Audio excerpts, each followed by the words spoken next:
வணக்கம். கலியுக சகுனி நேயர்களே, இப்போ ஒரு சம்பவம் கேரளாவில் நடந்தது. அனைத்து மக்களையும் அதிர்ச்சிக்குள்ளாக்கியிருக்கு. அது என்ன சம்பவம்னு நீங்கள் எல்லாம் அறிஞ்ச விஷயம்தான். கேரளா வயநாடு பெரும் நிலச்சரிவு, பயங்கரமான சம்பவம். இந்த சம்பவம் பார்த்தீங்கன்னா அதிகப்படியான உயிரிழப்பு. ரொம்ப டேஞ்சரஸான ஜோனில் நம் மக்கள் அங்கே குடியிருந்திருக்காங்க. இதை பற்றி நம்ம இன்னைக்கு பார்க்கலாம். தற்போது வரைக்கும் 150க்கும் மேற்பட்ட நபர்கள் இதில் இறந்துருக்காங்கன்னு பதிவு பண்ணுறாங்க. அதே மாதிரி இந்த தேடும் படலம் இன்னும் நடந்துக்கிட்டே இருக்குது, அதிகப்படியாக நீண்டுக்கிட்டே இருக்குது.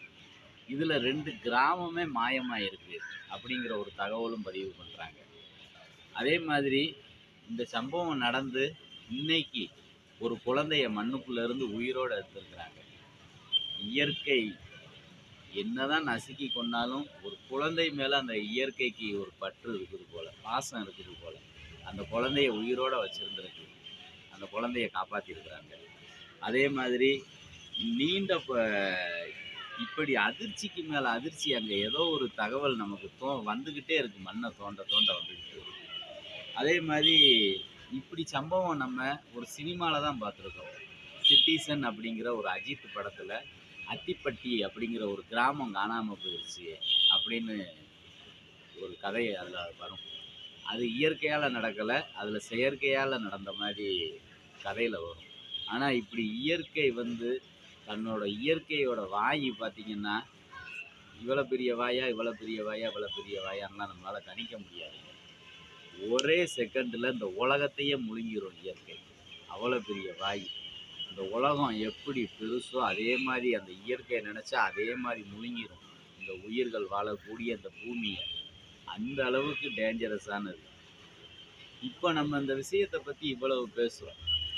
ஆனால் இதில் பார்த்தீங்கன்னா முக்கியமாக நம்ம இன்னொன்று குறிப்பிட்டு சொல்லணும்னா, மத்திய அரசும் மாநில அரசும் ரொம்ப இணக்கமாக செயல்பட்டு துரித கதி நடவடிக்கை எடுத்துக்கிட்டு இருக்காங்க. அங்கே தேசிய பேரிடர் மீட்பு குழுவை கொண்டு வந்து அரக்கோணத்திலேருந்து உடனடியாக கிளம்பி போய் நிறைய அளவுக்கு அதிகமான படைகள் அங்கே இறக்கியிருக்காங்க. கண்டினியூவாக அந்த மீட்பு குழுவோட வேலை அங்கே நடந்துக்கிட்டே இருக்குது, மீட்டுக்கிட்டே இருக்கிறாங்க. எண்ணிக்கை அதிகமாகிக்கிட்டே இருக்குது, மரண எண்ணிக்கை அதிகமாகிக்கிட்டே இருக்குது. மேலும் 200 பேரை தேடிக்கிட்டு இருக்காங்க. அதாவது அந்த 200 பேர் லிஸ்ட்டில் காணும்னு சொல்லி தகவல் வந்த தகவல் படி அந்த 200 பேர் மிஸ்ஸிங்கு, அவங்கள தேடிக்கிட்டு இருக்காங்க.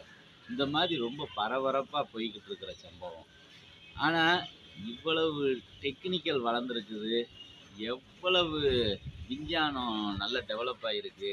ஆனால் இந்த காலகட்டத்தில் ஒரு சம்பவம் நடந்து விட்டு நம்ம என்னதான் துரித கதியில் செயல்பட்டுக்கிட்டு இருக்கிறோம், உடனே மீட்டு இருக்கிறோம் அப்படின்னு தெரிஞ்சுக்கிறதெல்லாம் முக்கியமான பெரிய வளர்ச்சி கிடையாதுங்க. உடனே செய்தி, அங்கே இத்தனை பேரை உடனே காப்பாற்றியிருக்கோம், இதெல்லாம் தேவையில்லை. இப்படி வளர்ச்சி அவசியமற்றதுங்க. அரசோட பணி என்ன? அந்த இடத்துல இந்த விபத்துக்கு காரணமும் ஒன்று சொல்லியிருக்கிறாங்க.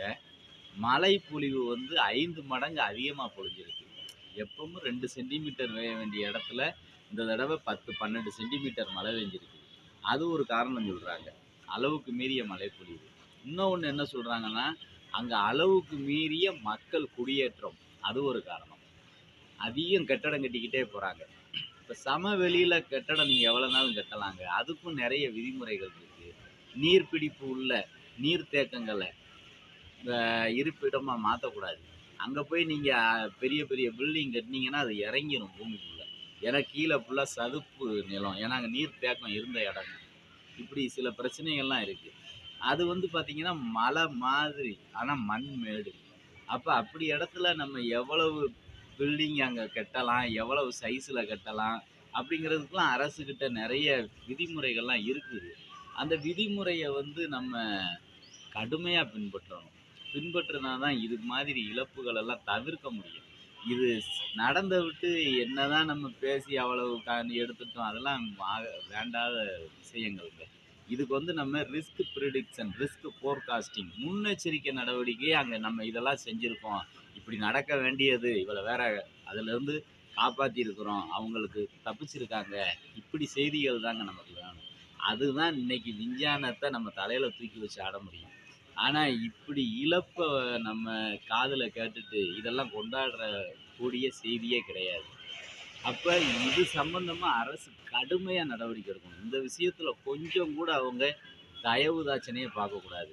இங்க இவ்வளவு மக்கள் தான் குடியேறணும். இங்க இத்தனை கட்டடங்கள் தான் இருக்கணும். அந்த கட்டடம் இத்தனை உயரம் தான் இருக்கணும். அப்படிங்கிறதெல்லாம் கடுமையா நடவடிக்கை எடுக்கணும். அப்படி இல்லன்னா, இது போன்ற மண் சரிவுகள் நடந்துகிட்டே தான் இருக்கும்.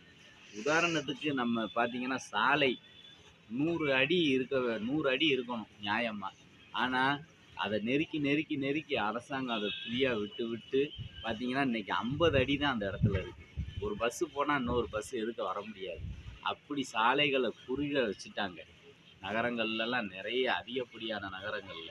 ஆனா, அத அரசாங்கம் இருந்தே இதெல்லாம் அரசுக்கு சொந்தமான இடம். இத மக்கள் இங்க வந்து அனுபவிக்கக்கூடாது. இந்த இடத்துக்கு மேல வரக்கூடாது அப்படிங்கிற விதிமுறையெல்லாம் அவங்க ஃபாலோ பண்ணியிருந்தாங்கன்னா, அது மாரி நெருக்கடிகள் வந்திருக்காது. இந்த நெருக்கடியால வரக்கூடிய விளைவுகள் என்னன்னு பார்த்தீங்கன்னா, சாலை விபத்துக்கள். நேரா வீட்டுக்குள்ள பஸ் விட்டுருதான். பஸ் வீட்டுக்குள்ளேயே போயிருது. ஏன்னா பஸ் இருக்கிறது வீடு இருக்கிறது ரோட்ல. கடை இருக்கிறது ரோட்ல. தள்ளுன்னு விட்டா வீட்ட பூத்துக்கிட்டு உள்ள உடைச்சிட்டு போய் குடும்பத்துடன் பலி. இந்த மாரி பலி சம்பவங்கள் நடக்க அரசும் ஒரு காரணம் தான். தன்னோட சட்ட திட்டங்கள கடுமையா அவங்க செயல்படுத்தி வ அத நடைமுறைக்கு கொண்டு வந்தா தான் இது போன்ற விபத்துக்கள் எல்லாம் நம்ம தடுக்க முடியும். இந்த வயநாட்டு சம்பவம் அடுத்து இது மாரி நடக்காம இருக்கிறதுக்கு, இது போன்ற நில அமைப்பு இந்தியால நெறைய இருக்கு. அங்கெல்லாம் அது என்ன மண்ணோட தன்மை என்ன? அது எவ்வளவு ஸ்டெபிலிட்டி இருக்கு? என்னங்கிறத பார்த்து கடுமையா நடவடிக்கை எடுத்து அதெல்லாம் ஒதுக்கி, இது போன்ற உயிரிழப்பு இல்லாத சூழ்நிலைய உருவாக்கணுங்க. இந்த நம்ம இவ்வளவு விஞ்ஞானத்துல வளர்ந்துருக்கோம்னு சொன்னோம்னா, அப்பதான் நம்ம விஞ்ஞான வளர்ச்சி உண்மைன்னு அர்த்தம். அப்படி இல்லன்னா, இது போன்ற இழப்புகள் தொடர்கதையா தான் இருக்கும். இனி வரும் காலங்கள்ல இது போன்ற இழப்புகள் இருக்கக்கூடாது அப்படிங்கிறது தான் நம்மளோட நோக்கம். மக்களும் அரசுக்கு ஒத்துழைப்பு குடுக்கணும். சட்ட திட்டங்களுக்கு உட்பட்டு நடக்கணும். போய் அங்க இடம் கிடைக்குது, குறைஞ்ச விலை கிடைக்குதுங்கிறதுக்காக நம்ம அங்க போய் வாங்கி பில்டிங்க கட்டுனோம்னா, எதுக்காகங்க வாழ்றோம்? கடவுள் குடுத்த அந்த வாழ்க்கைய முழுசா அனுபவிச்சு, நல்ல வாழ்ந்துட்டு போகணுங்கிறதுக்காக தானே. நம்ம போய் அங்க போய் பணத்த போட்டு பில்டிங்க கட்டி, மண்ணோட புதைஞ்சு போயிட்டோம்னா குடும்பத்தோட, எதுக்கு பிறவு சம்பாதிக்கணும் எதுக்கு? அதனால எது பாதுகாப்போ அத உணர்ந்து 1க்கு 4 தடவ யோசிங்க. எந்த ஒரு செயலும் செய்றதுக்கு முன்னாடி. நம்மளோட பாதுகாப்பு தான் முக்கியம். அப்படின்னு சொல்லிக்கிட்டு முடிச்சுக்கிறோம். நன்றி, வணக்கம்.